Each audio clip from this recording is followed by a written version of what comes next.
당신의 사랑하는 영혼들을 이 자리에 불러주시어서 당신의 말씀 잔치에 초대해 주시고 당신의 말씀으로 우리의 영혼을 살찌우게 해주시니 감사드립니다. 괴청한 날씨에 주님께서 섭리하시는 모든 자연현상 안에서 주님의 숨소리를 듣고 주님의 음성을 듣고 주님을 찬미하고 주님의 모든 업적들, 창조와 구원사업과 성화사업의 모든 업적들 위에 주님 내가 사랑합니다. 주님을 흠숭합니다.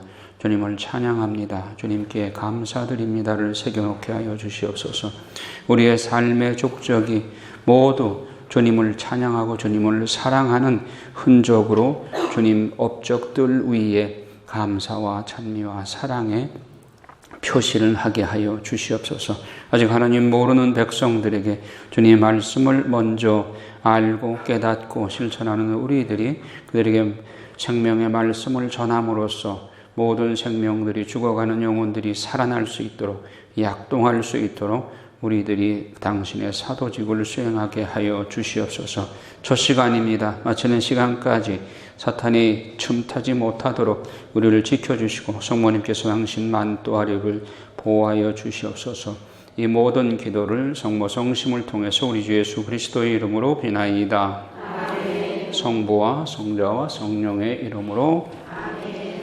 지난 시간에는 우리가 창세기 1장부터 11장까지의 내용, 즉 창조와 구원 역사, 태고사에 대해서 우리가 살펴보았고, 그 모든 피조물의 그 기원, 그러니까 삼라만상의 그 생겨난 기원에 대해서, 심지어는 죄의 기원까지, 악의 기원까지 모두 살펴보았습니다. 창세기 1장부터 11장 이 태고사야말로 다른 종교에 없는, 우리만이 가지고 있는 유일한 역사서인 것입니다. 왜 어떻게 세상이 생겨났는가에 대해서는 하나님이 계시해 주지 않으면 알 수가 없는 것입니다. 우리는 계시 종교로서 하나님께서 우리에게 열어 보여주신 신비의 세계를 통해서 태고의 역사에 대해서 우리는 공부를 했습니다. 이제 바벨탑 사건, 11장의 바벨탑 사건을 보게 되는데, 이 바벨탑 사건을 통해서 인간 나라, 인간이 창세기 3장에서 하나님의 말씀에 순종하지 않고 사탄의 꼬임에 넘어가서 하나님을 거역하고 하나님께 불순명하도록 유혹한 그 꼬임에 넘어가서 인간 나라를 건설하는 것이 이제 창세기 11장 바벨탑 사건에서 선악과 사건이 재현되는 것이라고 볼 수 있습니다. 표현은 다르고 상황은 달라도 결국은 하나님을 등지고 하나님과 경쟁하려고 하는 경쟁심, 하나님처럼 높아지려고 하는 그 마음이 결국 바벨탑 사건으로 결실이 맺어지는 것입니다. 그래서 바벨탑 사건의 주인공들은 누구예요? 자, 함족의 후손인, 함의 후손이 에티오피아, 이집트, 풋, 가나안이죠. 그 에티오피아는 리무롯을 낳았는데 이 리무롯 족이 시나르 지방의 바벨 지역의 바빌론 지역입니다. 지금의 이라크의 전신이죠. 거기에 한 무리를 이루고 하나의 국민을 형성을 합니다. 나라의 형성 3대 조건이 있습니다. 국민, 주권, 땅. 그러면 그 시나르 지방의 바벨 지역의 에티오피아의 니무롯 쪽이 많은 사람들이 불어났어요. 그래서 그들이 시나르 지방의 땅을 차지했죠. 거기서 이제 나라를 형성하고 돌 대신 벽돌을 써서 진흙 대신 역청을 써서 성읍을 높이 세우면서 꼭대기가 하늘까지 닿는 탑을 세워 우리 이름을 날리자. 이 말 속에 하느님처럼 높아지려는 그 마음이 숨어 있죠. 꼭대기가 하늘까지 닿도록. 그리고 우리 이름을 날리자. 하느님께 영광을 돌리는 것이 아니라 자기들의 이름을 날리려고 그래요. 이렇게 되니까 하느님께서 이게 그대로 놔둬서는 안 되겠다. 하느님을 만만히 보고 하느님과 경쟁하려고 그러니까 이들의 말을 흩어놓으십니다. 그래서 의사소통이 안 되니까 거기서 실패하고 도중하차하게 됩니다. 그러나 이들은 그냥 거기서 끝나는 것이 아니라 세말까지 계속해서 인간 나라가 하느님 나라에 대적하는 그런 세력으로 팽팽하게 긴장관계를 유지해 나갈 겁니다. 지금도 마찬가지입니다. 자, 그렇게 되니까 하느님께서 그러면 내 나라도 세우겠다. 내 나라를, 하느님 나라를 세우겠다. 그래서 처음 주민등록번호 1번으로 뽑힌 사람이 아브라함이다. 그러면 그 아브라함을 뽑아내기 위해서 11장 10절 이하에서 셈의 족보가 나오죠. 그러니까 아브라함이 셈의 줄기에서 나온 거예요. 셈의 족보는 이러하다. 셈은 나이가 100세 되었을 때 아르팍삿을 낳고 주, 셀라, 에베르, 펠렉, 지난 시간에 에베르의 후손들 봤죠. 그 다음에 루, 수룩, 나호르. 그 다음에 나호르가 누구를 낳나요? 테라를 낳았어요. 아브라함의 아버지 테라를 낳았습니다. 테라가 70세 되었을 때 아브람과 나호르와 하란을 낳았습니다. 자, 그러면 테라의 족보는 어떻게 되느냐? 테라는 아브람과 나호르와 하란을 낳고 하란은 롯을 낳았다. 그러니까 아브람과 롯과의 관계는 삼촌의 아들, 그러니까 조카이죠. 그러나 하란은 본고장인 칼데아의 우르에서 자기 아버지 테라보다 먼저 죽었다. 아브라함과 나호르가 아내를 맞아들였는데 아브라함의 아내 이름은 사라이이고 나호르의 아내 이름은 밀카였다. 밀카는 하란의 딸로서 이스카와 동기간이었다. 사라이는 임신하지 못하는 몸이어서 자식이 없었다. 테라는 아들 아브람과 아들 하란에게서 난 손자 롯과 아들 아브라함의 아내인 며느리 사라이를 데리고 가나안 땅으로 가려고 칼데아의 우르를 떠났다. 그러나 그들은 하란에 이르러 그곳에 자리 잡고 살았다. 테라는 205년을 살고 하란에서 죽었다. 자, 족보가 나오는 것은 뭐를 의미한다고 그랬어요? 첫째, 함축성. 두 번째, 방향성을 제시한다고 그랬어요. 방향성. 어느 방향으로 갈 것인가? 테라로까지 와서 테라의 아들인 아브라함으로 가겠다. 지금 이겁니다. 12장에서 아브라함이 나오죠? 자, 여러분 교재에 봅시다. 아브라함이 이제 아버지 테라와 함께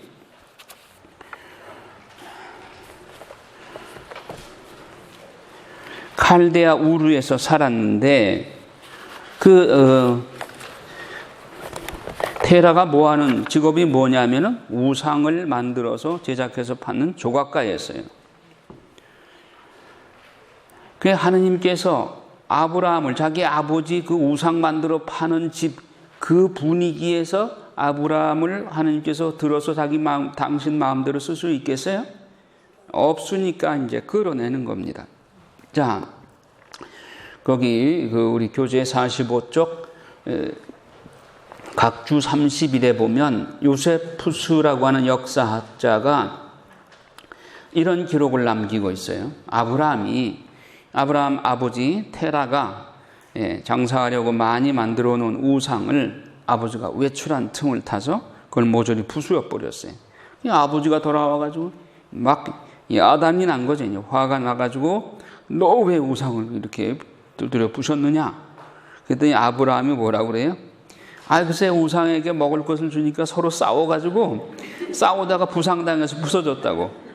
그 테라가 아니 우상이 어떻게 서로 싸우느냐 하니까 아브라함이 생명도 없는 우상을 왜 그걸 만들어가지고 그걸 또 섬기고 뭐 그렇게 하느냐고. 아버지한테 충고하고 고향을 떠나요. 요 떠날 때 하느님이 부르신 거죠. 너는 내 고향과 친족과 아버지의 집을 떠나 내가 너에게 보여줄 땅으로 가거라. 나는 너를 큰 민족이 되게 하고 너에게 복을 내리며 너의 이름을 떨치게 하겠다. 그리하여 너는 복이 될 것이다. 아브라함의 신원 정체성이 뭐냐? 복이에요. 복. 아브라함은 복이요. 복덩어리요. 너에게 축복하는 이들에게는 내가 복을 내리고 너를 저주하는 자에게는 내가 저주를 내리겠다. 세상의 모든 종족들이 너를 통하여 복을 받을 것이다. 자, 정체성은 아브라함은 복이야. 복. 그 복덩어리야. 어디 가나 복덩어리야. 그런데 그의 사명은 뭐냐? 복을 전달해주는 복의 통로. 아브라함만 그럴까요? 여기 오신 여러분 모두가 복덩어리야. 그리고 여러분들이 복의 통로요. 여러분 가정에 복을 전달하는 복의 통로가 여러분의 사명인 거예요. 복을 전달하는 사람이 되어야 되는 거예요. 여러분들의 사명이. 여러분 자신은 나는 복이다. 항상 이런 아이덴티티를 가지고 사시란 말이에요. 자, 그래서 12장 4절에 보면 이제 떠나라고 그랬죠. 내 고향과 친족과 아버지 집을 떠나서 내가 너에게 보여줄 땅으로 가거라. 방향을 미리 제시해 주면 좋은데 방향을 얘기 안 하셔요. 그냥 무조건 내가 제시하는 곳으로 떠나라. 이게 신앙의 여정인 거예요. 우리에게 하느님이 부르실 때 목적지를 분명하게 제시하고 따라오라고 하시는 게 아니에요. 예수님께서 제자들을 부르실 때도 마찬가지예요. 너는 나를 따라라. 목적지가 어디다. 그런 말씀 안 하시고 무조건 따르라고 그러셔요. 이게 하느님의 부르심인 거예요. 자, 그러니까 아브라함 마음속에 따라가긴 따라가는데 좀 불안해. 왜냐하면 자기 이제 홀몸이잖아요. 자식도 없잖아요. 가다가 하느님께서 막 가라는 대로 정처 없이 가다가 객사라도 하게 되면 어떡하나. 내 시신이라도 묻어줄 사람이 필요하다. 그래서 살펴보니까 누가 있어요? 롯이 있어요. 조카 롯이 있어. 그래서 롯 보고 야, 너 같이 좀 가자. 그래서 롯과 함께 가는 거예요. 그 4절에 보면 아브라함은 주님께서 이르신 대로 길을 떠났다. 롯도 그와 함께 떠났다. 아니, 아브라함이 롯에게 말을 하지 않으면 그냥 따라 나서겠어요? 롯에게 같이 가자고 꼬신 거지. 그러니까 롯도 같이 따라 나선 거예요. 아브라함이 하란을 떠날 때 그의 나이는 75살이었다. 자, 75 잘 기억해 두세요. 떠날 때. 그런데 하느님이 약속을 하십니다. 아브라함은 아내 사라이와 조카 롯과 자기가 모은 재물과 하란에서 얻은 사람들을 데리고 가나안 땅을 향하여 길을 나서 마침내 가나안 땅에 이르렀다.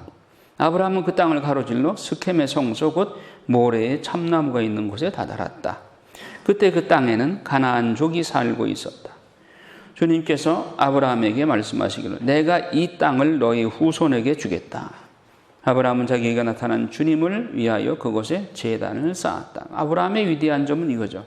하느님을 섬기기 위해서 도착하는 곳마다 제단을 쌓아요. 이것이 스켐에서 처음으로 제단을 쌓은 거예요. 하나님께 예배 드리는 거예요. 그는 그곳을 떠나서 베델 동쪽의 산악지방으로 가서 서쪽으로는 베델이 보이고 동쪽으로는 아이가 보이는 곳에 천막을 쳤다. 그는 그곳에 주님을 위하여 제단을 쌓고 주님의 이름을 받들어 불렀다. 아브라함은 다시 길을 떠나 차츰차츰 어디로? 네겝 쪽으로 옮겨갔다. 여러분 뒤에 지도를 보면 네겝은 한참 밑이에요. 한참 밑으로 네겝 쪽으로 야금야금 내려가는 이유가 뭘까요? 네겝 쪽으로 가면 어디가 가까워져요? 이집트가 가까워져요. 이집트는 농사가 잘 되는 풍요로운 땅이에요. 그러니까 우리에게 항상 유혹은 그거예요. 하느님이 주시는 가나안 땅은 척박해. 그런데 이집트는 풍요와 다산의 도시이고 그리고 풍요와 다산의 신을 섬기는 곳이에요. 근데 실제로 거기에 곡창지대예요. 앞으로 이제 고센 지방에 이분들이 이제 가겠지만은 이 후손들이. 그런데 네겝 지방 이 위쪽은 척박하고 곡식이 잘 안 돼. 그러니까 차츰차츰 이집트를 향해 가는 거예요. 이게 하나님의 뜻에 순명하는 태도가 아니죠. 그러니까 아브라함이 그렇게 신앙의 아버지로서 훌륭한 분이었지만 마음속에는 이렇게 자꾸 이집트를 향해 가는 그 마음이 있었던 거예요. 결국은 그 땅에 기근이 들었으니까 핑계가 이제 좋은 거야. 기근이 들었으니까 이집트 가서 좀 곡식 좀 얻어먹으려고 이제 간다. 그런 핑계가 설득력이 있게 되는 거죠. 자, 그러면 기근이 들어서 아브라함은 나그네 살이하려고 이집트로 내려갔다. 그 땅에 든 기근이 심하였기 때문이다. 이집트에 가까이 이르렀을 때 그는 자기 아내 사라이에게 말합니다. 뭐라고 그래요? 사라이가 아름다운 여인이기 때문에 이집트 사람들이 당신을 보면 이 여자는 저자의 아내다 하면서 나를 죽이고 당신을 살려둘 것이다. 그러니 어떻게 하자고요? 당신은 내 누이라고 하시오. 그래서 당신 덕분에 내가 잘 되고 또 당신 덕택에 내 목숨을 지킬 수 있게 해 주시오. 이거는 아브라함의 생각이에요? 하느님의 생각이에요? 하느님을 따르는 사람은 하느님의 뜻을 따라야 되는데 자기가 잔머리를 굴려보니까 이런 위험이 있을 것 같은 거예요. 그러니까 이렇게 잔머리를 굴린 거예요. 누이라고 하자. 또 사실상 먼 누이예요. 그래서 이렇게 누이라고 속이니까 그 당시 풍습은 누이라면은 임금 파라오가 아무렇게나 이렇게 취할 수 있었던 것 같아요. 그러니까 이집트 사람들이 사라이를 보니까 정말 이쁘거든요. 그래서 파라오한테 수총들라고 이렇게 들여보낸 거예요. 그러니 아브라함이 내가 잔머리를 굴려가지고 이렇게 됐구나 하면서 그 사라이를 왕궁, 파라오 왕궁으로 보내놓고 잠이 왔겠어요? 이집트 왕은 또 아주 선물을 푸짐하게 줘요. 이쁜 누이 동생을 주어서 고맙다고 양과 소와 순나기, 남종과 여종, 암나귀와 낙타를 잔뜩 주었어. 그 선물이 기분이 좋을까요? 자기 사랑하는 아내를 빼앗겼으니 이런 선물이 백약이 무효인 거예요. 그 밤에 잠을 잤을까요? 아브라함이 최초로 철야 기도를 한 거예요. 묵주꾼이 끊어져라고 철야 기도를 한 거예요. 그때는 묵주가 없어서 그냥 손가락을 헤아리면서 기도했겠죠. 자, 그렇게 되니까 주님이 가만히 계실 분이 아니죠. 아브라함의 아내 사라이의 일로 파라오와 그 집안에 여러 가지 큰 재앙을 내리셨다. 파라오가 아브라함을 불러서 말하기를, 이제 하느님께서 재앙을 내렸다는 것을 파라오도 눈치를 챈 거죠. 그래서 아브라함을 불러가지고 왜 네가 처음부터 네 아내라고 그럴 것이 왜 누이 동생이라고 거짓말해서 내가 그냥 하나님한테 혼났다고. 그리고 나무라죠. 그리고 빨리 네 누이 데리고 가라. 그래서 내보내요. 파라오는 신하들에게 명령을 내려서 아브라함을 그의 아내와 그의 모든 소유와 함께 떠나보내게 하였다. 그러니까 아브라함이 2번 이렇게 큰 실수를 하는데 파라오 앞에서 그러고 후에 필리스티아 왕 누구예요? 아비멜렉 앞에서 똑같은 실수를 해요. 이게 또 부존자전이라고 이삭도 그래. 아비멜렉 앞에서 자기 아내 레베카를 또 누이 동생이라고 또 속여요. 자, 그런데 지금 롯을 아브라함이 함께 데리고 갔죠. 이거 하느님의 뜻에 따른 거예요? 아니면 자기 잔머리 굴린 거예요? 잔머리 굴린 거야. 그래서 롯을 데리고 갔는데 하느님은 당신 뜻에 따르지 않으면 반드시 흩어요. 당신 뜻대로 정리를 하셔. 자, 아브라함은 아내와 자기의 모든 소유를 거두고 롯과 함께 이집트를 떠나서 네겝으로 올라갔다. 이제 이집트에 갔다 혼나고 네겝으로 다시 올라가는 거예요. 근데 이미 하느님이 축복을 해주셔서 큰 부자가 됐어요. 그래서 네겝을 떠나 차츰차츰 베델로 이제 올라가는 거예요. 원래 하느님께서 예비하신 땅으로. 그가 처음에 베델과 아이 사이에 천막을 쳤던 곳까지 옮겨갔다. 그곳은 그가 애초에 제단을 만들었던 것이다. 거기에서 아브라함은 주님의 이름을 받들어 불렀다. 그런데 아브라함과 롯이 서로 하나님의 축복으로 양과 소와 염소 이런 가축들이 점점 불어났어요. 그리고 종들도 불어나다 보니까 아브라함의 종들과 롯의 종들 사이에 서로 티격태격 내 거니 하면서 서로 다툼이 일어나요. 그러니까 아브라함이 이것을 보고 이야 이거 안 되겠다. 이건 하나님의 뜻이 아니다. 그러니까 우리 같은 혈육이 아니냐. 그러냐 너와 나 사이에 이 목자와 내 목자와 내 목자 사이에 서로 싸움이 일어나서야 되겠느냐. 그러니까 세간을 내자.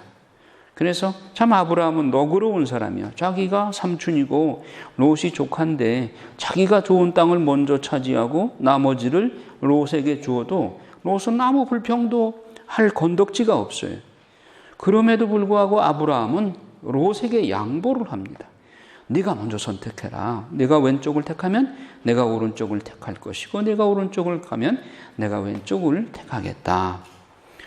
그러면 롯이 이 동방예의주의인 한국에서는 이런 일이 절대로 있을 수 없는데 그 팔레스티나에서 이 조카가 버릇없이 삼촌 그게 무슨 말씀입니까? 삼촌이 먼저 선택하시죠. 저는 그냥 나머지 치스러기 땅이라도 주시면 감지덕지하겠습니다. 그렇게 말해야 옳을 것이지. 롯이 눈을 들어서 이렇게 보니까 요르단 온 들판을 바라보니까 초아래에 이르기까지 어디나 물이 넉넉하고 마치 주님의 동산과 같고 이집트 땅과 같이 비옥했어요. 그 땅이 바로 소돔과 고모라야. 그래서 그 땅을 자기가 욕심을 내서 차지하는 거예요. 이 땅을 내가 차지하겠다. 그 아브라함은 조카한테 양보는 했지만은 아브라함 마음이 어떨까요? 기분이 좋을까요? 아니면 시무룩할까요? 시무룩하다는 게 성서적인 근거가 어디 있어요? 자, 14절 읽어봐요. 롯이 아브라함에게서 갈라져 나간 다음 주님께서 아브라함에게 말씀하셨다. 눈을 들어 내가 있는 곳에서 북쪽과 남쪽을 또 동쪽과 서쪽을 바라보아라. 여기서 눈을 들어 이거 뭐야? 눈을 깔고 있는 거죠? 기분이 좋을 때 눈을 깔고 있어요.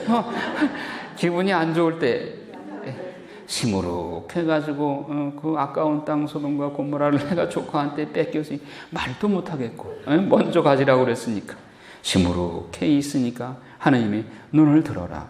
눈을 깔고 있으니까 들라고 그러지 눈 들고 있는데 눈 들라고 그러지는 않죠.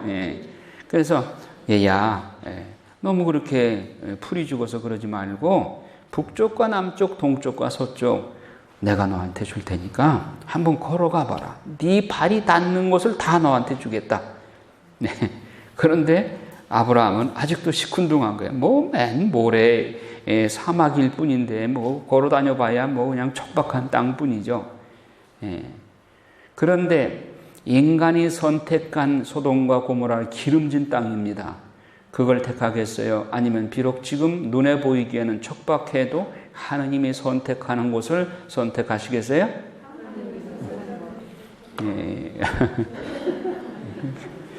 그것이 여러분들의 그 실제 삶이 그러시길 바라요. 입으로만 고백하지 마시고. 자, 그래서 내가 너의 후손을 땅의 먼지처럼 많게 할 것이니 땅의 먼지를 셀 수 있는 자라야 내 후손도 셀 수 있다. 자, 일어나서 이 땅을 세로로 질러가 보기도 하고 가로로 질러가 보기도 하여라. 내가 그것을 너에게 주겠다. 그 아브라함이 순명하는 뜻으로 걸어가 보면 먼지만 폭폭 나지 뭐 기름진 땅도 아니죠. 그렇지만 아브라함은 위대한 점이 뭐냐? 마음에 탐탁하지 않더라도 우선 천막을 거두고 헤브론에 있는 마므레 참나무 곁에서 제단을 쌓아서 하나님께 예배를 드리는 겁니다. 이게 중요한 거예요. 결국 믿음의 조상으로서의 아브라함의 이런 과정들, 잔잔한 실수를 하면서도 가는 곳마다 제단을 쌓고 뭐 롯이 제단 쌓았다는 얘기 없죠. 예, 그러니까 욕심내가지고 기름진 땅 차지하고, 아이쿠나 좋다 하고서 그날 잔치를 푸짐하게 벌였을 거예요. 그러나 아브라함은 가는 곳마다 제단을 쌓고 하나님께 제사를 바치는 거죠. 자, 14장에 보면 이제 아브라함으로부터 갈라져 나간 롯이 그쪽 지역에 4나라와 5나라가 서로 으르렁거리고 싸우고 있어요. 시나르 임금 아브라펠, 시나르 지방은 아까 무슨 족속이 살고 있었다고 그랬죠? 니므롯 쪽이 바벨탑 쌓던 그 지역이죠. 그쪽 임금, 엘라사르 임금, 아르욕과 엘람 임금, 크도롤라오메르, 또 고임 임금 티드알. 그들은 소돔 임금, 베라, 고모라 임금, 비르사, 아드마 임금, 시납, 츠보임 임금, 세무에베르, 벨라, 곧 초하르 임금과 전쟁을 벌였다. 여러분, 이사야서에인가 너희가 아무리 패역부도하다고 해도 하느님이 너희를 아드마처럼 부수겠느냐? 츠보임처럼 부수겠느냐 하는 그런 말씀 나오죠. 아드마와 츠보임이 바로 여기입니다. 나중에 전쟁을 통해서 아주 박살이 나는 거예요. 자, 이들 5 임금은 모두 동맹을 맺고 시딤 골짜기 곧 소금바다로 모여들었다. 사해 주변으로 몰린 거예요. 이들은 12년 동안 크도르라오메르를 섬기다가 13년째 되는 해에 반란을 일으켰어요. 그래서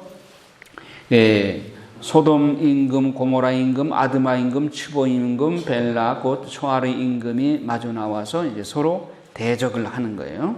엘람 임금, 크도르라오메르와 함께 이렇게 서로 4나라와 5나라가 서로 싸우는 거예요.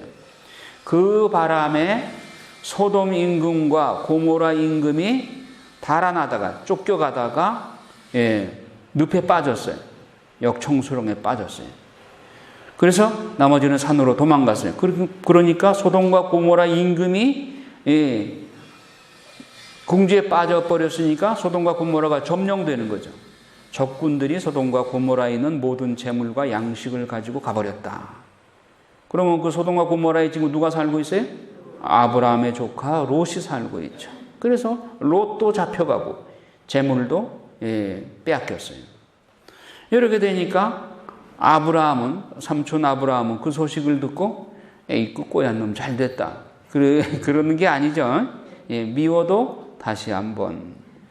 조카가 그렇게 못된 짓을 하고 얄밉게 하고 떠나갔지만 그래도 내 혈족이 아닌가. 그래서 아브라함이 자기 사병 318명을 정예부대 318명을 데리고 가서 공격을 해서 무찔러 이겼어요. 그래서 그는 모든 재물을 도로 가져오고 그의 조카 롯과 그의 재물과 함께 부녀자들과 다른 사람들도 도로 데려왔다. 자, 이때 아주 중요한 일이 벌어집니다. 17절 이하에 아브라함과 멜키체덱. 자, 한번 읽어볼까요? 아브라함이 크도르라오메를 그와 연합한 임금들을 치고 돌아오자 소돔 임금이 사회 골짜기 곧 임금 골짜기로 그를 마중 나왔다. 살렘 임금 멜키체덱도 빵과 포도주를 가지고 나왔다. 그는 지극히 높으신 하느님의 사제였다. 그는 아브라함에게 축복하며 이렇게 말하였다. 하늘과 땅을 지으신 분, 지극히 높으신 하느님께 아브라함은 복을 받으리라. 적들을 그대 손에 넘겨주신 분, 지극히 높으신 하느님께서는 찬미 받으소서. 아브라함은 그 모든 것에 10분의 1을 주었다. 자, 여기에 등장한 인물이 멜키체덱이라는 인물인데 살렘 임금 멜키체덱이다. 살렘은 무슨 뜻이에요? 샬롬, 평화. 예루살렘이다. 살렘의 도시, 평화의 도시, 예루살렘. 멜키체덱이 살렘 임금이다. 그러면 이 살렘 임금 멜키제덱은 신약의 누구의 예표예요? 예수 그리스도. 예수 그리스도가 오셨을 때 평화의 왕, 그렇게 명칭을 붙였죠. 예, 평화의 임금 멜키제덱은 예수 그리스도의 전표입니다. 예수 그리스도는 신약 시대의 마리아의 태중에 태어날 때 비로소 생긴 분이에요? 아니면 그 이전 시원 전부터 계신 분이에요? 과거부터 계신 분이에요. 역사의 시초도 그 끝도 없이 하느님과 같은 분이시고, 그렇다면 이분은 어쩌면 멜키세덱의 모습으로 아브라함에게 잠깐 이렇게 나타나신 것이죠. 빵과 포도주를 가지고 나왔다. 이것도 의미가 깊죠. 예수 그리스도가 새로운 계약을 세우실 때 빵과 포도주의 형상 안에 당신의 모습을 심어주셨죠. 예. 그래서 지극히 높으신 하느님의 사제였다. 히브리서에 보면 바로 이 내용이 나오죠. 지극히 높으신 하느님의 사제로서 예수 그리스도는 멜키세덱의 대를 잇는 대사제다라고 말을 합니다. 그러면 아브라함에게 축복은 낮은 사람이 윗사람한테 축복해요? 높은 사람이 밑에 사람한테 축복해요? 높은 사람이. 그러면 멜키세덱이 아브라함에게 축복을 했어요. 예. 그리고 아브라함은 그 모든 것의 10분의 1을 그에게 바쳤다. 11조를 멜키세덱에게 바친 것이죠. 자, 그렇게 되니까 소돔 임금은 아브라함이 와서 구해줬으니까 고맙죠. 그러니까 아브라함에게 사람들은 나에게 돌려주고 재물은 그대가 가지시오. 그러니까 아브라함이 소돔 임금에게 대답합니다. 읽어요.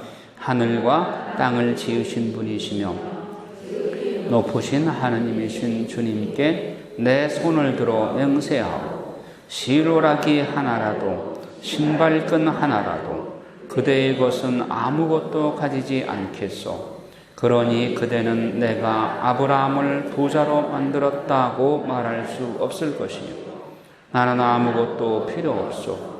다만 젊은이들이 먹은 것을 빼고 나와 함께 갔던 사람들 곧 아네르와 에스콜과 마물에 많은 저희의 몫을 가지게 해 주시오. 야, 아브라함의 태도 참 멋지죠.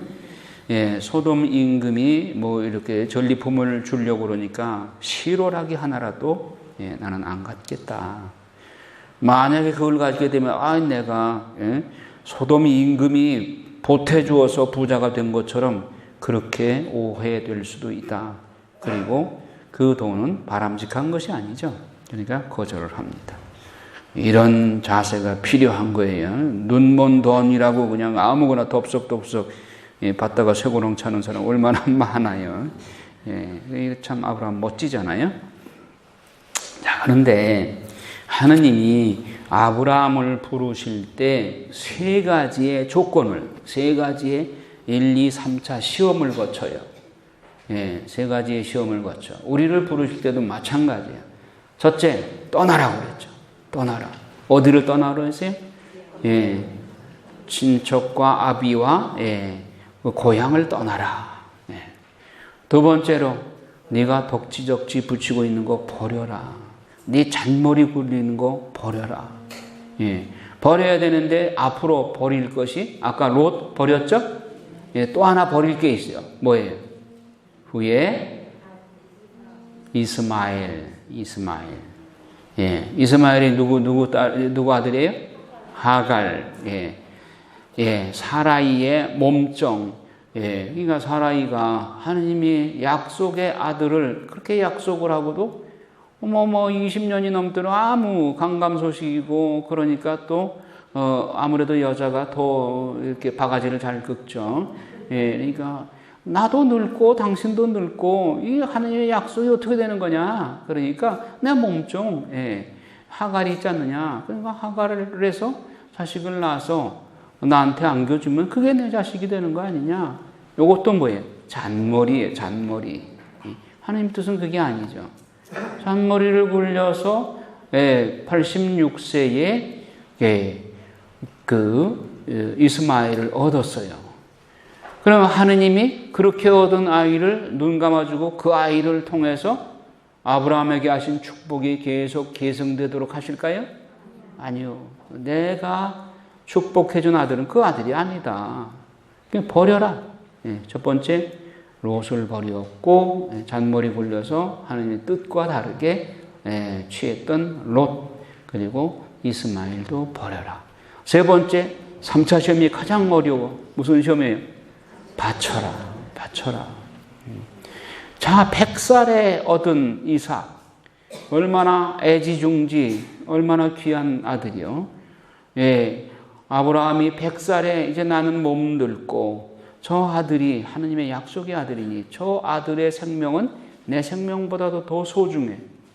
그런데 아브라함의 마음속에는 바로 이삭이 하느님 자리에 들어앉아 있어.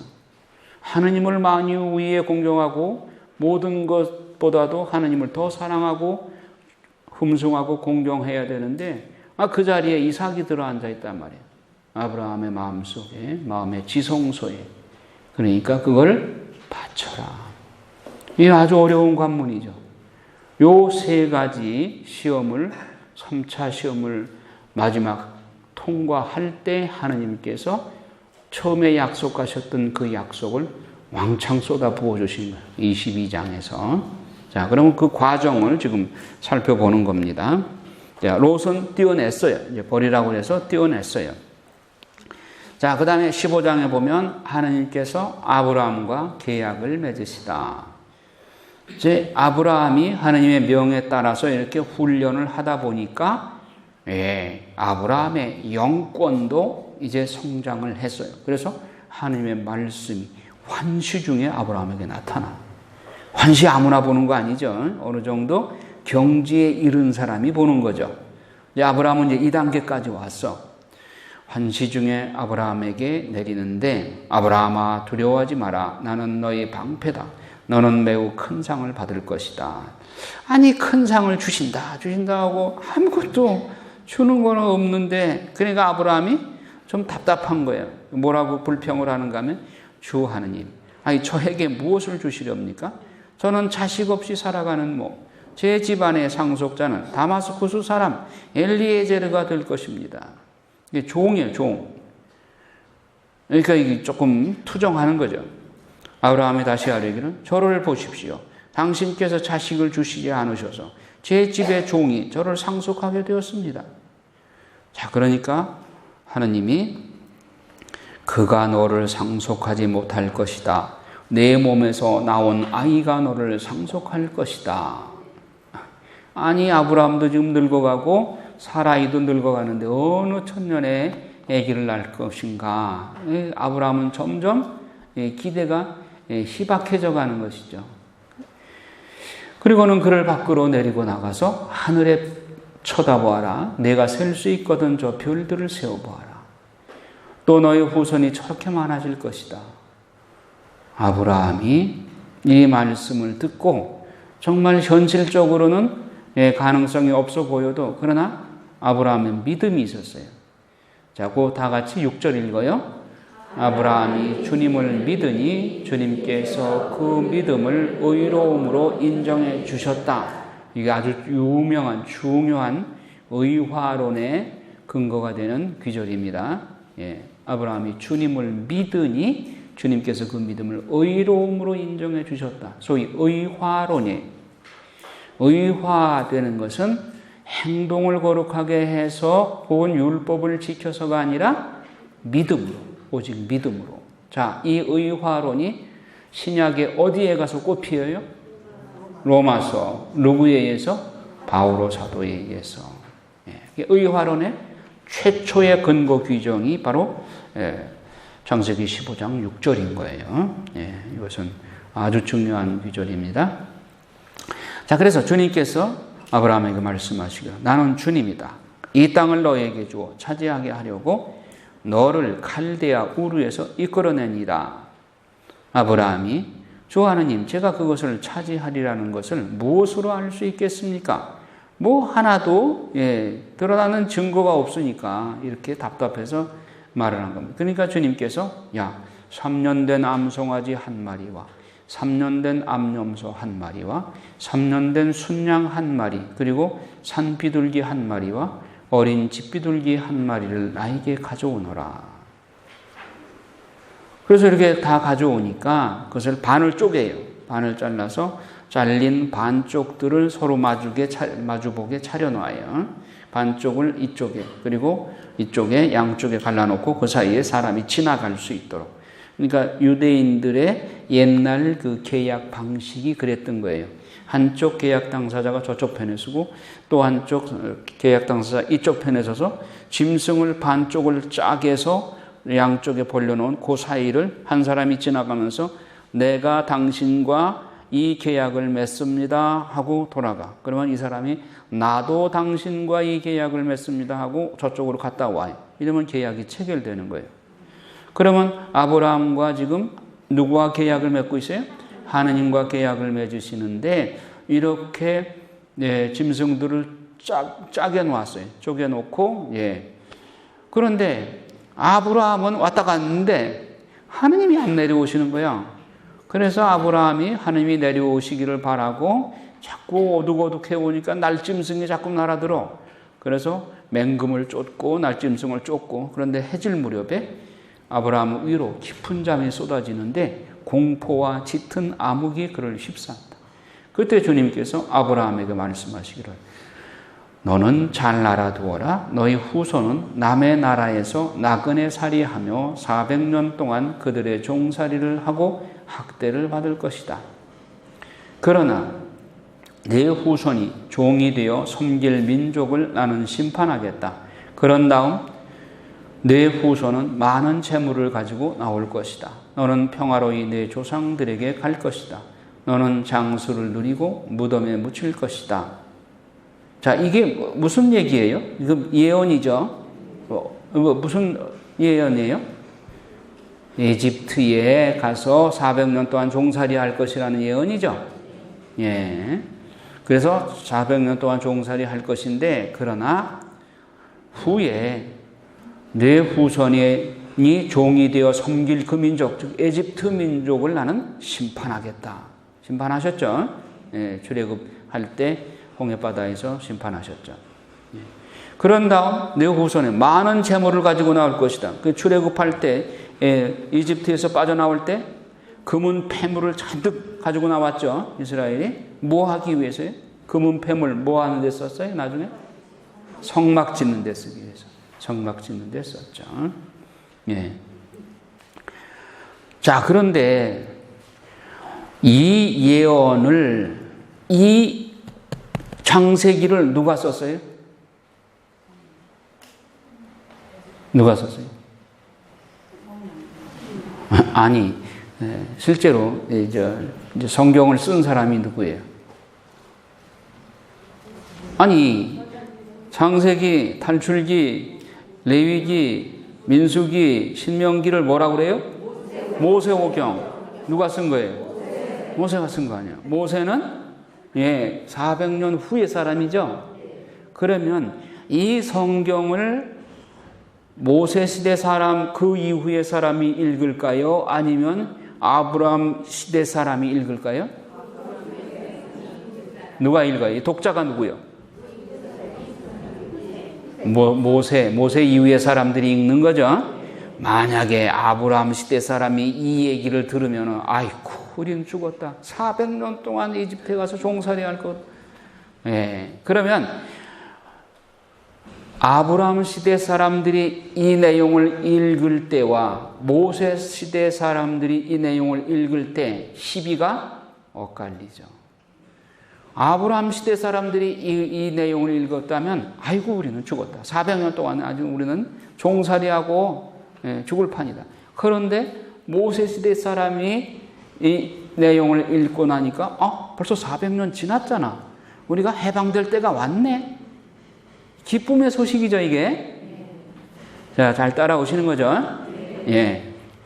자, 그래서 이런 예언을 주시고, 그러니까 하느님이 아브라함에게 당신의 비밀을 조금씩 가르쳐 주는 거야. 처음에 왕창 다 한꺼번에 알려주면은 아브라함 이런 얘기 듣고 이거 따라가겠어요? 안 따라가지. 처음에는 달콤한 사탕도 주고 하면서 데리고 나와서 신덕을 키워가면서 신덕에 맞는 고난을 예고하시는 거죠. 자, 이때쯤 되면 아브라함이 이제 이 믿음을 하나님께서 인정하셔서 의로움으로 인정해 주셨으니까 이런 예언을 해도 아브라함은 분심하지 않으리라 믿으시고 이런 예언을 한 거예요. 자, 그래서 해가 지고 어둠이 깔리자 연기 뿜는 화덕과 타오르는 횃불이 그 쪼개놓은 짐승들 사이로 지나갔다. 횃불 누구의 상징이에요? 하느님의 상징이에요. 자, 횃불이 지나갔으면 하느님이 지나가신 거예요. 그러면 계약이 성립된 거예요. 계약이 성립됐어요. 그날 주님께서는 아브라함과 계약을 맺으시며 이렇게 말씀하셨다. 나는 이집트 강에서 큰 강 곧 유프라테스 강까지 이르는 이 땅을 너희 후손에게 준다. 요 예언도 처음으로 아브라함에게 구체적으로 당신이 아브라함의 후손에게 땅을 주시겠다고 하는 예언이죠. 조금씩 구체화시켜 나가는 거예요. 그러니까 여러분들이 기도할 때도 처음에는 하느님이 막연하게 그냥 약속이 막연하게 들려서 이 약속을 내가 따라야 하는가, 그냥 무시해야 되는가. 그런데 조금씩 계속해서 기도하다 보면 조금씩 약속이 구체화돼가요. 그러니까 처음부터 그냥 왕창 보여주는 거, 확실하게 기다 아니다 하는 것을 한 번에 그냥 왕창 쏟아주면 그거 조금 의심해야 돼. 마귀는 그런 짓을 하거든요. 근데 하느님의 약속은 처음에 어슴푸레하게 해주시다가 점차적으로 구체화돼 가요. 지금 아브라함에게 하느님이 하시는 역사가 그런 것이죠. 자, 그래서 경계가 어떻게 된다고? 이집트 강, 나일강에서부터 큰 강 유프라테스 강까지 그 지역, 팔레스티나 그 지역, 이 지역을 너희 후손에게 주겠다. 이 하나님의 약속이에요. 근데 그 지역에 지금 살고 있는 족속이 이러이러한 족속들이다 하는 것을 미리 알려주시는 거예요. 자, 16장에 하가르와 이스마엘. 이거 혹이죠. 그러니까 조급함의 죄로서 덧붙인 혹이야. 아브라함이 사라이의 그 보채는 바가지 긁는데 못 이겨서 사라이의 말을 듣고 하갈과 자리를 내서 얻은 아들이 이스마엘이요. 이게 혹이란 말이에요. 이것도 띄어야 돼요. 자, 그래서 이 아이가 점점 커져가는데 이 아이가 커갈수록 아브라함의 마음속에는 육정이 있잖아요. 애를 키우면서 얼마나 애지중지, 얼마나 늦게 아들을 보았으니 몸종의 아들이라고도 상관이 없죠. 아브라함에게는 육정이 있죠. 아버지로서의 육정의 열매. 그런데 이 아이가 나오면서 이 아이를 낳은 하가르가 주인인 사라이를 무시하는 거예요. 사라이, 애기도 못 낳는 주제 하면서 자기는 애기를 낳았다고 뽀기는 거예요. 그러니까 사라이가 속이 상해가지고 내가 이렇게 부당한 일을 겪는 것을 당신 책임이에요. 내가 내 여종을 당신 품에 안겨주었는데 이 여종은 자기가 임신한 것을 알고서 나를 업신여긴답니다. 아, 주님께서 나와 당신 사이에 시비를 가려주셨으면 그거 하가를 붙여준 게 누군데 자기 책임은 생각 안 하고. 그러니까 아브라함이 사라이에게 대답하기를 여보, 당신의 여종이니 당신 손에 달려있지 않소. 당신 좋을 대로 하구려. 그래서 사라이가 하가를 구박하니 하가르는 사라이를 피해서 도망갔어요. 도망가가지고 이스마엘을 덤불 속에 이렇게 던져놓고 보니까 하느님이 보시니 불쌍한 거예요. 얘들이 무슨 죄가 있나. 단지 아브라함과 사라이의 하나님의 조급함의 죄로 인해서 맺어진 열매니까 하나님께서 이 이스마엘에게도 가엾게 보시고 그 후손이 번성하리라는 약속을 주십니다. 그러나 약속의 아들은 아니에요. 하느님은 자비로우신 분이시지만 그러나 약속의 아들과 아닌 것, 이 경계는 아주 분명합니다. 자, 17장에 보면 계약과 할례. 자, 아브라함의 나이가 99살이 되었어요. 자, 이때쯤 되니까 하나님께서 이제 내년에는 아들을 줄 때가 된 거예요. 그러니까 하나님께서 아브라함에게 한 가지 더 확실한 약속을 주십니다. 하나님께서 나를 보아라. 너와 맺는 내 계약은 이것이다. 너는 많은 민족들의 아버지가 될 것이다. 너는 더 이상 아브람이라 부르지 않을 것이고 이제 너 이름을 아브라함이라고 부를 것이다. 내가 너를 많은 민족들의 아버지로 만들었기 때문입니다. 자, 성경에 나오는 사람의 이름, 특히 그 이름을 바꾸어 부르실 때는 하나님께서 사명이 그 이름 안에 반드시 담겨 있습니다. 자, 아브라함으로 바꿔줌으로써 민족들의 아버지라는 뜻을 담고 있어요. 그래서 신앙의 아버지로 아브라함은 오늘날도 자리매김을 하고 있죠.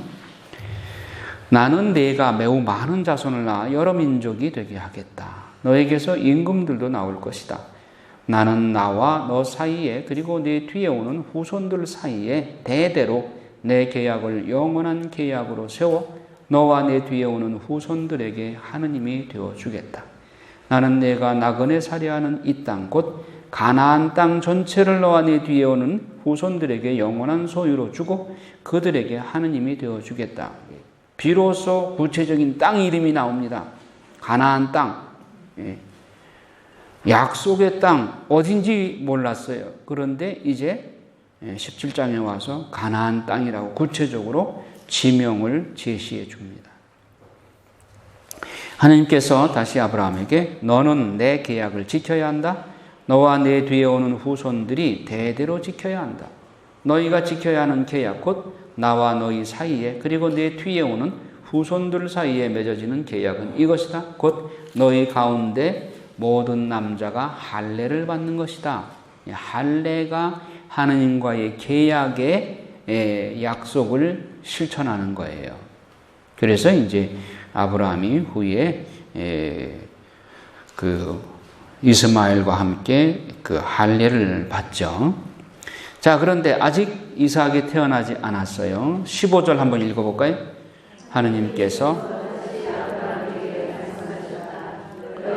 사라이를 더 이상 사라이라는 이름으로 부르지 마라. 사라가 그의 이름이다. 나는 그에게 복을 내리겠다. 그리고 내가 그에게서 사라가 여러 민족이 되게 하겠다. 여러 나라의 임금들도 그에게서 나올 것이다. 아브라함은 얼굴을 땅에 대고 엎드려 웃으면서 마음속으로 생각하였다. 나의 100살 된 자에게서 아이가 태어난다고? 그리고 90살이 된 사라가 아이를 낳을 수 있단 말인가? 그러면서 아브라함이 하느님께 이스마엘이나 당신 앞에서 오래 살기를 바랍니다 하고 아뢰자 하느님께서 말씀하셨다. 아니다. 너희 아내 사라가 너에게 아들을 낳아줄 것이다. 너는 그 이름을 이삭이라 하리라. 나는 그의 뒤에 오는 후손들을 위하여 그와 나의 계약을 영원한 계약으로 세우겠다. 이스마엘을 위한 너의 소원도 들어주겠다. 나는 그에게 복을 내리고 그가 자식을 많이 낳아 크게 번성하게 하겠다. 그는 12족장을 낳고 나는 그를 큰 민족으로 만들어줄 것이다.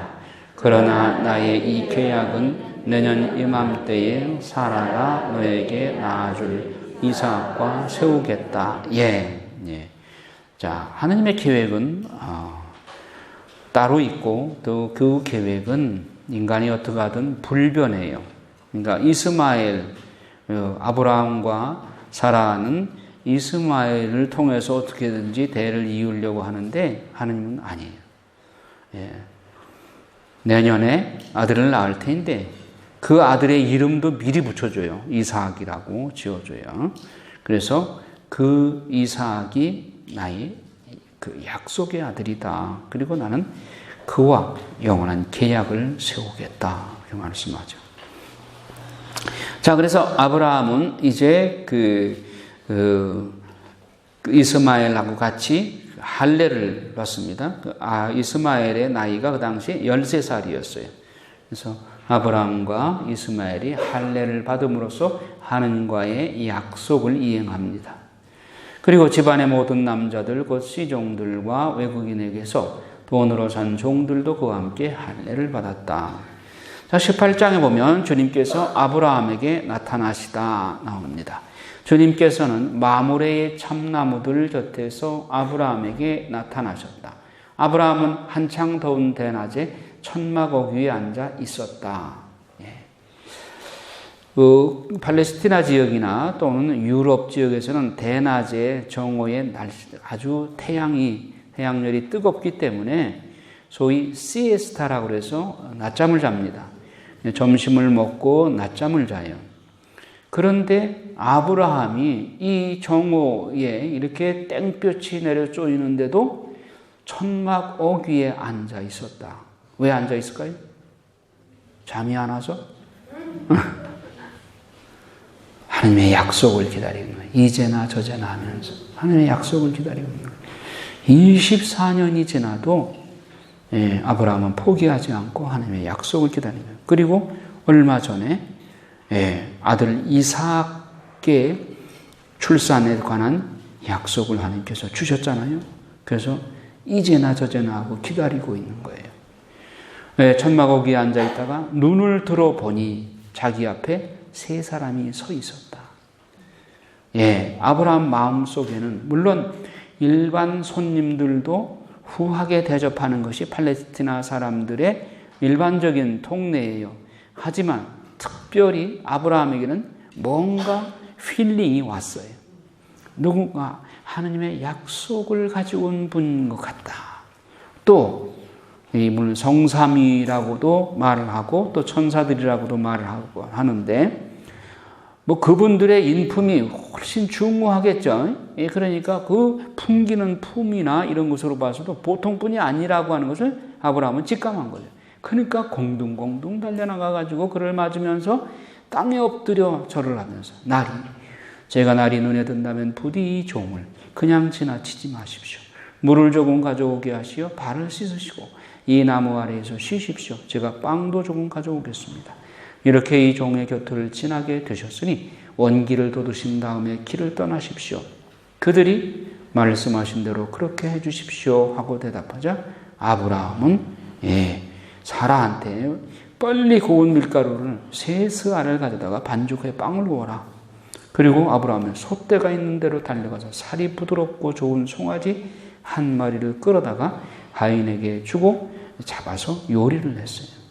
아브라함은 엉긴 젖과 우유와 요리한 송아지 고기를 가져다가 그들 앞에 차려놓고 그들이 먹는 동안 그런 나무 아래 서서 그들을 시중 들었다.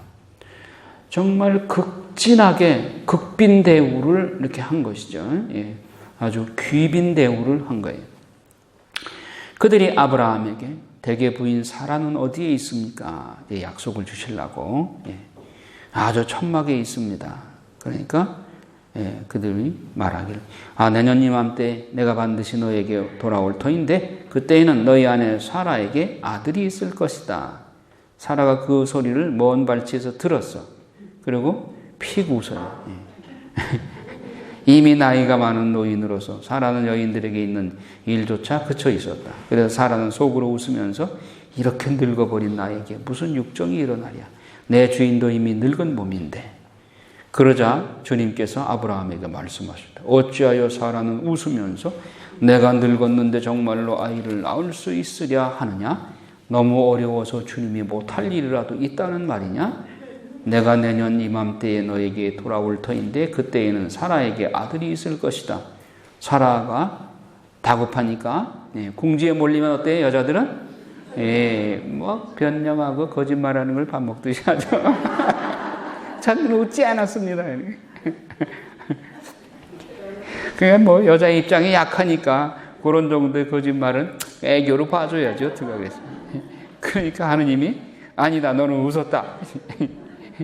그래 너 웃지 않았어. 그러면 안 되잖아요. 하느님은 진리이시니까. 그래 너 웃었어. 그래도 내가 봐줄게 그거예요. 자 그런데 이제 일이 일어납니다. 소돔에서. 네.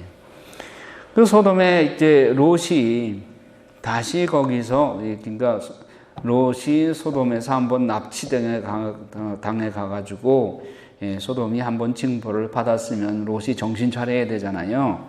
그러면 아유 삼촌 내가 욕심을 내서 소돔으로 가서 살다 보니까 소돔이 완전히 죄악에 소굴이고 이거 형편없습니다. 난 삼촌 따라갈래요. 뭐 그랬으면 좋았을 텐데 그 역시 아직도 재물에 대한 욕심이 있어서 그냥 소돔에서 빌부터 사는 거예요. 그런데 소돔이 너무 죄악이 창궐해서 대표적인 죄가 동성애. 요즘 한참 시끄럽죠. 동성애. 예, 성경을 모르는 사람 지금 세상 사람들처럼 그렇게 용감해. 그러니까 성경을 알면 지금 어떤 일이 지금 대한민국에서 벌어지고 있는지 정말 소름 끼칠 일이 벌어질 수 있어요. 성경을 모르니까 무식하니까 용감한 거예요.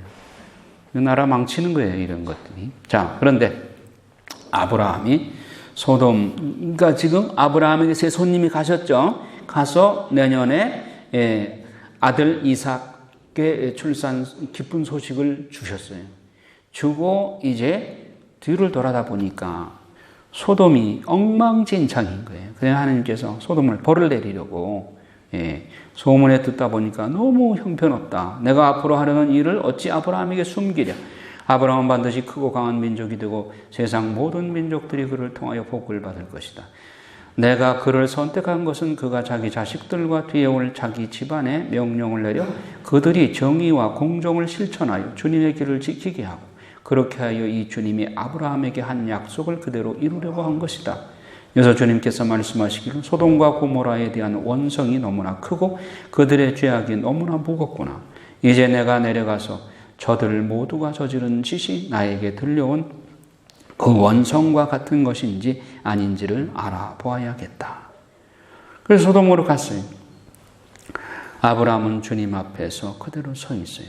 자, 아브라함은 이제 이분들이 오신 목적을 분명히 파악을 했죠. 그래서 아브라함이 간청을 합니다. 소위 중재기도입니다. 아브라함은 자기하고는 상관이 없지만 그러나 소돔성의 멸망을 막기 위해서 이렇게 하나님께 간절하게 애원을 해요. 주님, 진정 의인을 죄인과 함께 쓸어버리시렵니까? 혹시 그 성읍 안에 의인이 50명이 있다면 그래도 쓸어버리겠습니까? 아무리 생각해도 50명이 안 될 것 같아. 5명이 적다면 어떻게 하시겠습니까? 아니, 그것도 아닌 것 같아. 40명이면, 아니 30명이면, 20명이면 아래 없기 황송하오나 한 번만 더 내가 얼굴이 두껍지만은 10명만 되면 어떻겠습니까? 그래 10명이라도 의인이 있다면 멸하지 않겠다. 그런데 10명이 안 돼. 그래서 그분들은 떠나버렸어요. 주님께서는 아브라함과 말씀을 마치시고 자리를 뜨셨다. 아브라함도 자기가 사는 곳으로 돌아갔다. 자, 19장에 소돔의 멸망과 롯의 구원. 자, 이분들이 소돔으로 갔어요. 가니까 아브라함의 조카 롯이 살고 있죠.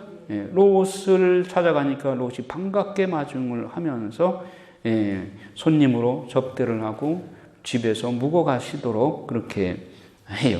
그랬더니 그 동네 그 사내 놈들이 젊은이들 늙은이들 온통 사방에서 몰려가지고 그 노이 집에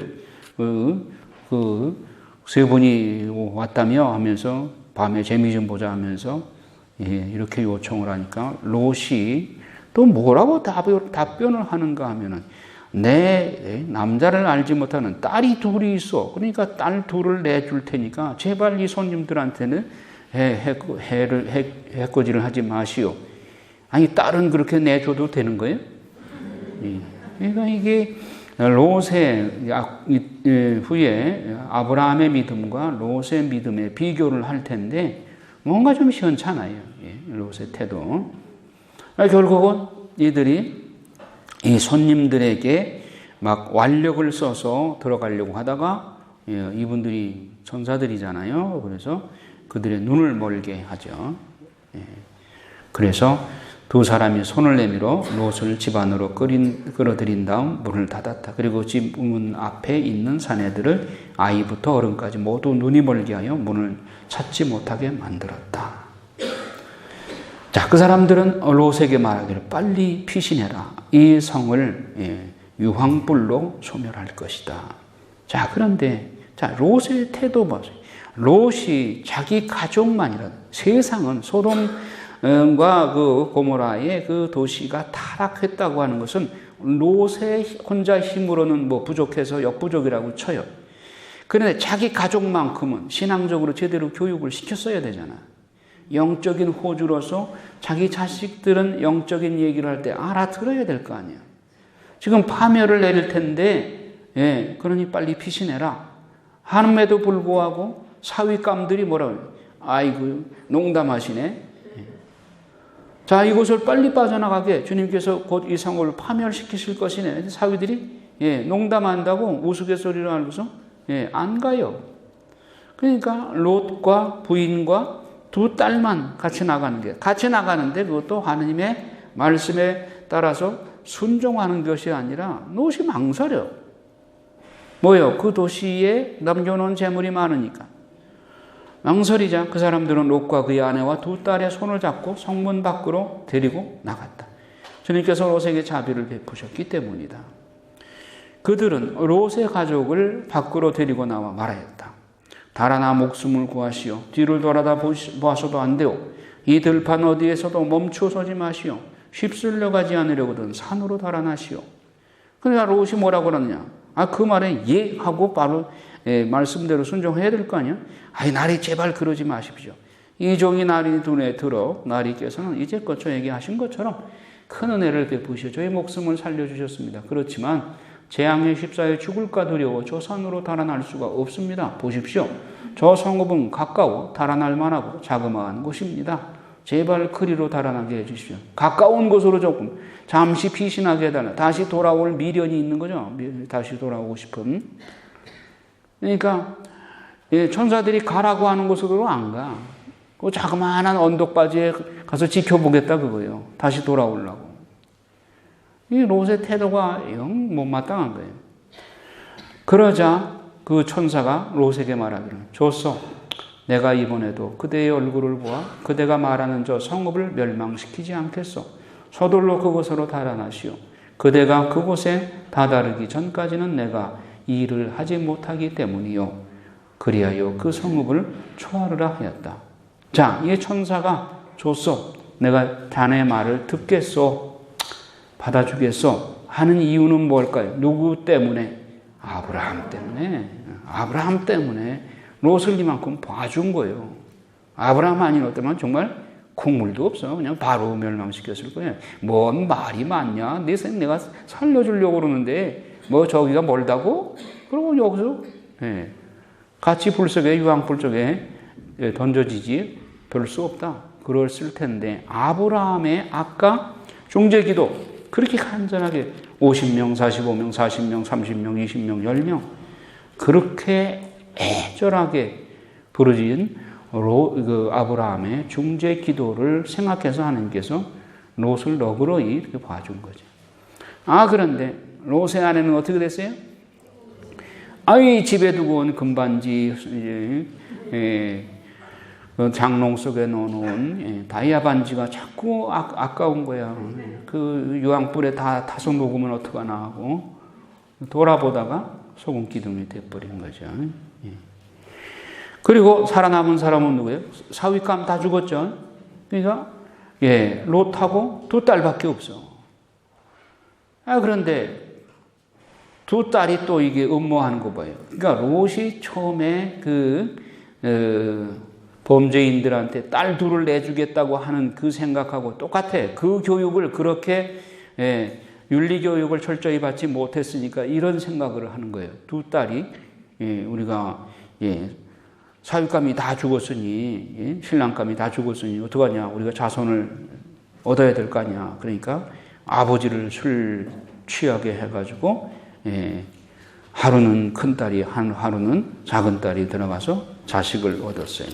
그래서 큰딸이 얻은 자식이 모압 족의 조상이 됐고 작은딸의 자손이 암몬의 조상이 되었다. 모압 족과 암몬 족은 이스라엘을 계속 괴롭힌 민족이에요. 그러니까 불륜의 씨니까 결국 이스라엘에 그렇게 눈에 가시가 된 것이죠.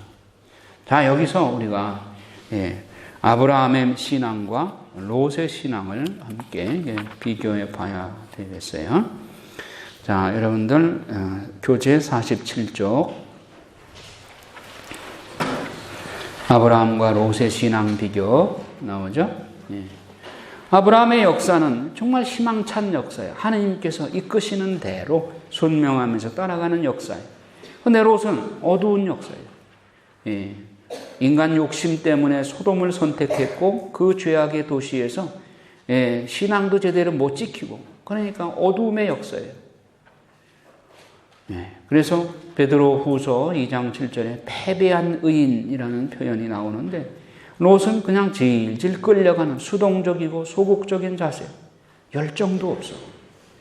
그의 신앙은 마치 목적 없이 걸음지고 삼층 따라 시장 따라가는 형상이에요. 그래서 그는 물질적인 욕심 때문에 소돔성을 선택했고 늘 물질 우선으로, 하나님 신앙보다 물질 우선으로, 신앙은 액세서리. 포로에서 해방된 후 여전히 소돔성으로 돌아가서 소돔이야 범죄의 소굴 속에서 살았어요. 그리고 딸을 내주려고 했고 도덕성이 마비된 거죠. 사위들에게 영권으로 지배하지 못했어. 아니 신앙 훈련을 제대로 시켰으면 사윗감들이 얘들아 나가자. 지금 이 도시를 멸망시키려고 하나님께서 마음을 먹으셨다. 그러니까 이 죄악의 도성을 우리가 벗어나야 된다. 예, 알았습니다. 따라 나서야 될 거 아니야. 그런데 사위의 신앙조차도 제대로 못 가르친 거예요. 본인 자신이 신앙적 확신도 없고 구원의 소식을 듣고도 망설였어요. 불신앙으로 천사들이 제시한 산으로 가지도 않고 작은 도시로 도피했어요. 소돔성에 미련이 남았어요. 이건 자기 생각이에요. 하나님의 은혜를 차단했어요. 아내는 소금 기둥으로 이렇게 비참하게 생을 마감을 했고, 자, 그래서 롯은 영권이 부족해. 두 딸의 타락상이 드러났고, 아비 롯을 술 취하게 한 다음에 윤리적인 타락 죄를 범해서 모압족, 암몬족의 탄생의 기원이 되었고, 가정적인 호주로서의 역할을 못했어요. 자, 여러분들 이 자리에 공부를 하러 나온 여러분들, 말씀 공부를 한 여러분들은 여러분 가정의 영적 호주예요. 아브라함처럼 가정 전체에 복이고 복의 전달자가 되어야지 이 롯처럼 그냥 끌려다니는, 세상에 한 발 걸치고 하나님께 한 발 걸치고 양다리 걸치고, 그건 참으로 피곤한 삶이에요. 세상과 하나님을 양다리 걸치고 사는 삶, 이게 롯의 신앙이에요. 그러나 하나님은 아브라함 때문에, 아브라함의 중재기도 때문에 롯을 멸망시키지는 않았어요.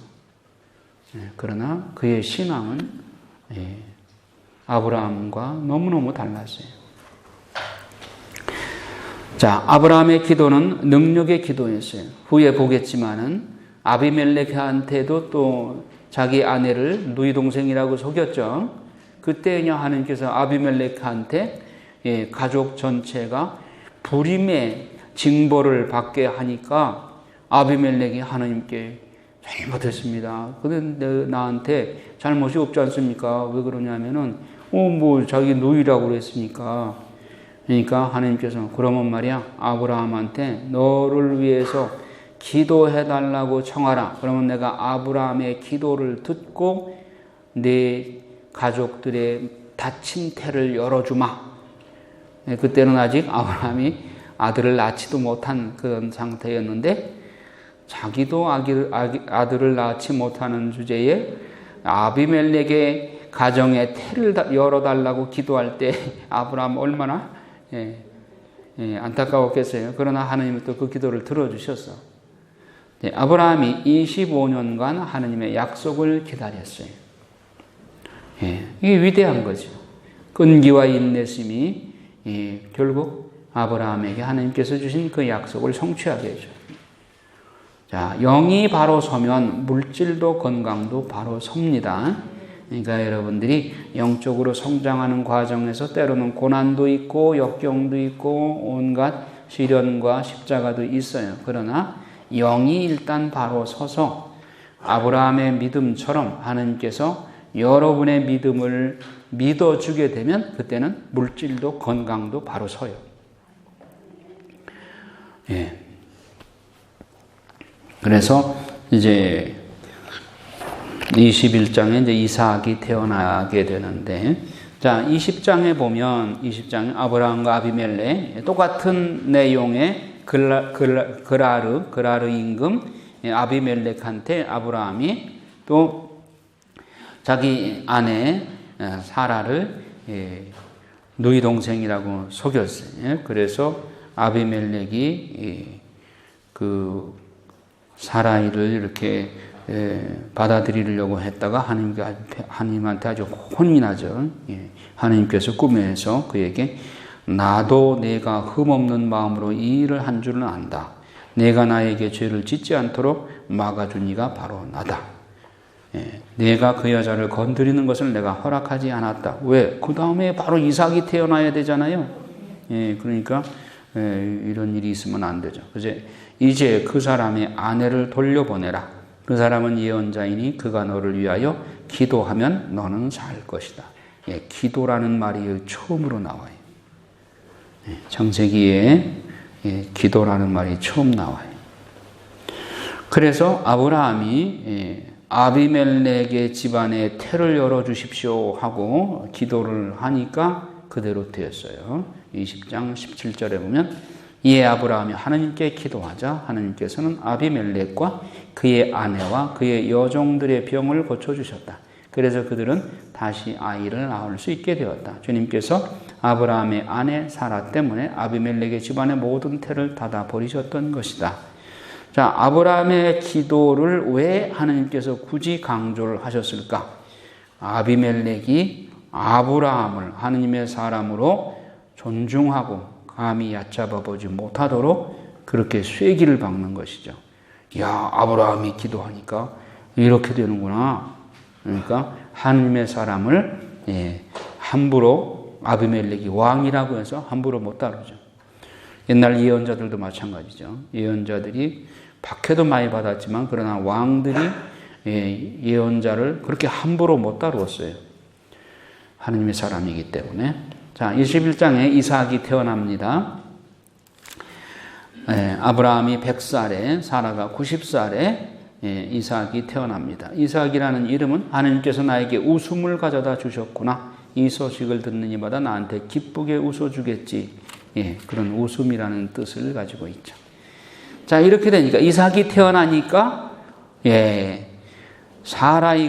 사라가 우쭐해지게 되고 그 반면에 하가르와 이스마엘이 이제 설당이 없는 거예요. 자, 그동안 관세 받았던 사라가 이제 또 아브라함에게 자꾸 보챕니다. 저 내쫓자고 내 아들을 이스마엘과 같이 놀게 할 수 없다고 그렇게 구박을 해요. 그러나 아브라함의 마음은 어때요? 자기 혈육이잖아. 사라하고 이스마엘은 피가 안 섞였어. 그러나 아브라함은 자기 혈육이잖아요. 그러니까 그동안 14살까지 이렇게 클 때까지 얼마나 정이 들었겠어요. 아브라함이 이스마엘을 얼마나 귀여워하고 또 때로는 그에게 하느님의 약속의 아들이란다. 네가 내 상속자다. 뭐 그런 말도 했을 거예요. 그러니 이스마엘에게 아브라함이 한 그 약속이 다 이제는 수포로 돌아가게 돼.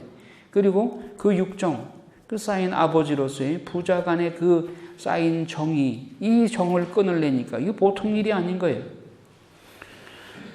그래서 결국 육정의 조급함의 열매를 끊어버리기는 쉽지 않다. 그러니까 우리가 하나님의 뜻을 따라야지.